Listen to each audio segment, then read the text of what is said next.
নমস্কার বন্ধুরা, আলপনাস কুকিং স্টাইলে আপনাদের সবাইকে স্বাগত। এই করলাগুলো দেখছেন, আজকে এই করলা দিয়ে সুস্বাদু একটা রেসিপি বানাবো, যেটা কিনা একদমই তিতো হয় না।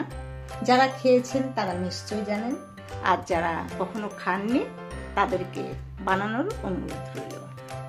তাহলে আসুন দেরি না করে শুরু করে নিচ্ছি আজকের এই সুস্বাদু রেসিপি। সময় থেকে দেখে নেবেন।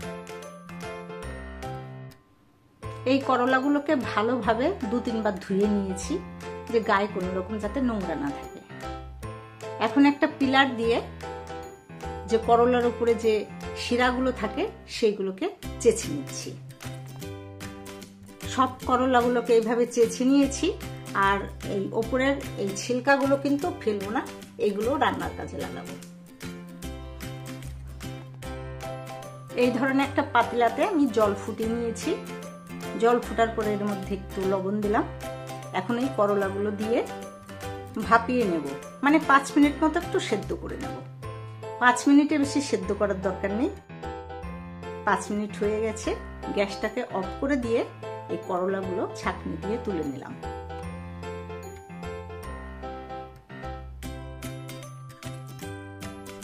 করলাগুলো একটু ঠান্ডা হয়ে গেছে। এখন এগুলোকে পেট কেটে অপারেশন করব, মানে পেট কেটে বীজগুলো বের করব। তো কাটবো কি করে? করলার 2 সাইডটা কিন্তু কাটবো না, মাঝখান থেকে কাটবো, আর 2 সাইডটা জোড়া থাকবে। কেটে নেওয়ার পরে এইভাবে চাকু দিয়ে বা হাত দিয়ে বীজগুলো বের করে নিতে হবে।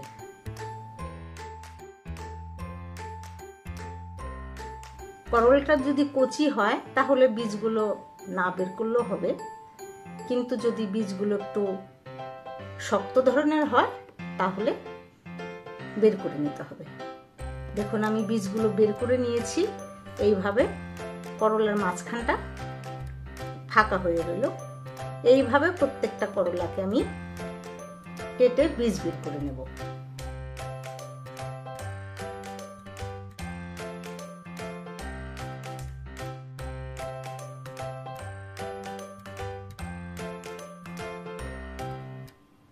করলাগুলোর বীজ বের করে রেডি করে নিয়েছি। আর দেখুন এখানে মোটা মোটা বীজ বেরিয়েছে, এইগুলো আমি ইউজ করব না, ফেলে দেব। এইবার কড়াইতে 2 চামচ মতো সর্ষের তেল দিলাম।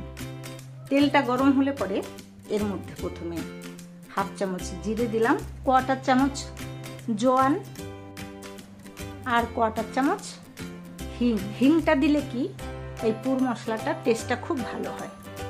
এরপরে এর মধ্যে ঘিষে নেওয়া 2 মিডিয়াম সাইজের পেঁয়াজ দিলাম। পেঁয়াজটা মিক্সিতে পেস্ট করে নিলে অতটা ভালো হবে না, আপনারা চাইলে কুচিয়ে কেটে দিতে পারেন।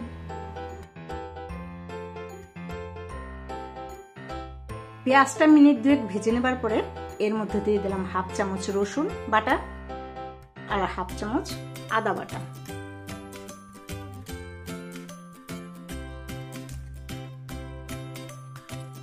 তারপরে করলার যে খোসাগুলো রেখেছিলাম সেই খোসাগুলো দিয়ে দিলাম।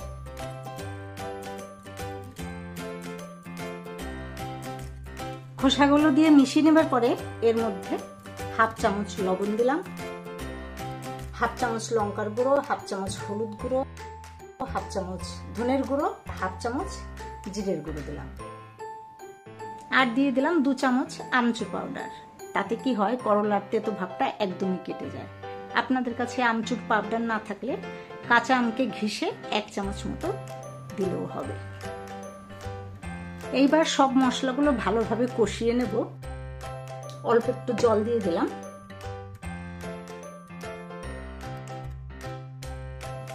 নেড়েচেড়ে ভালোভাবে মশলাটাকে কষিয়ে নিয়েছি।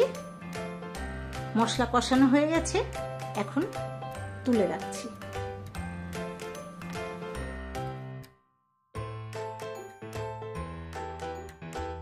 পুরগুলো একটু ঠান্ডা হবার পরে এখন করলার মধ্যে এই পুরগুলো দিয়ে দেব।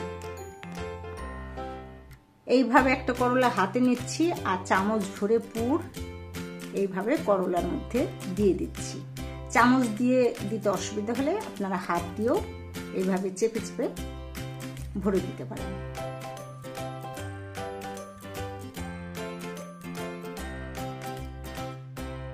একদম যেন মশলাটা উপর দিয়ে না বেরিয়ে যায়, চেপে মুখটাকে মোটামুটি বন্ধ করে দেবেন, যাতে তেলের মধ্যে মশলাগুলো জ্বলে না যায়। এইভাবে আমি প্রত্যেকটা করলার মধ্যে মশলাগুলোকে ভরে দিলাম। একটা করলার মুখটা এইভাবে কেটে নিয়েছিলাম, সেই করলাটার এক সাইড দিয়ে পুরগুলো চেপে চেপে ঢুকিয়েছি। অনেকেই করলাটাকে সুতো দিয়ে জড়িয়ে নেয় যাতে পুর মশলাটা বেরিয়ে না যায়। আমি তো বেশ চেপে চেপে মুখটা বন্ধ করে দিয়েছি, তার জন্য সুতো দিয়ে বাঁধলাম না। এখন এইগুলোকে ভেজে নেব। আবারও কড়াইতে 2 চামচ মতো সর্ষের তেল দিলাম। তেলটাকে ভালোভাবে কড়াইতে ফেলে নিচ্ছি, আর ভালোভাবে গরম হয়ে যাওয়ার পরে গ্যাসটাকে একটু কম করে দিলাম। এখন করলাগুলোকে দিয়ে দিচ্ছি।